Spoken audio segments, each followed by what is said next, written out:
Mr. Gurumurthy, I want to come now to Narendra Modi himself. The politics we see playing out is largely centered around the fact that this is, like you mentioned while quoting the opposition parties, a Modi-centric event. He's the one who's going to be there, the Yajaman. The spotlight will be focused on him. But he isn't just the Prime Minister, is he? He's someone who was part of the Ram Janmabhoomi movement. There are images of him from the Rath Yatra, and we'll play those images also on our screen in a moment, alongside LK Advani. How do you see the Narendra Modi role here, sir? It's not just as the Ram Mandir rising during his prime ministership, isn't it? It goes beyond that. He has a long linkage with this movement and this sentiment. I tell you, he was one of the most important organizers of not only the Ram Temple movement, he was part of the movement against the emergency. But in the RSS, nobody gets projected. The entire movement was sustained by the religious people, religious leaders and the RSS. How many names you have heard? It is only the political side.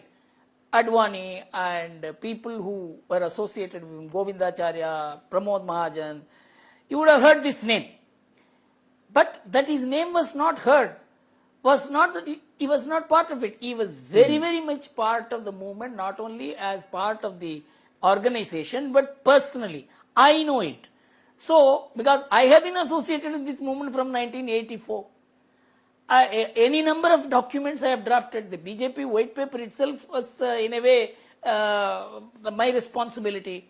So all of us played a role, but do you mind see my name there? It won't. So that is why it is a movement. So somebody gets projected at a point of time. Advani ji turned the whole thing into the most massive mass movement of India. But yes, he did not do it. It was because of the great preparation that had gone on. He could light the. He threw a matchstick in a cauldron. So my view is that Narendra Modi was very much part of this movement, and as Advani said, destiny has chosen him to fulfill the task.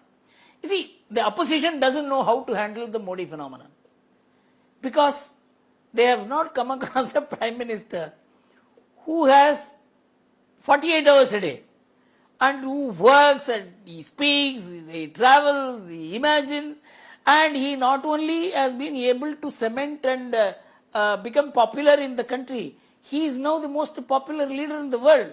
And so they have to demean him here and there. And the instrument that they have chosen in India, that is the Ram Temple, is probably the poorest political instrument for the opposition to do something against Modi. But I think they want to sustain the notion at the global level that this temple was built destroying a mosque, which is a fake case. Fake case sells in politics today. So my feeling is the opposition is fighting a losing battle on the Ram Janmabhoomi issue.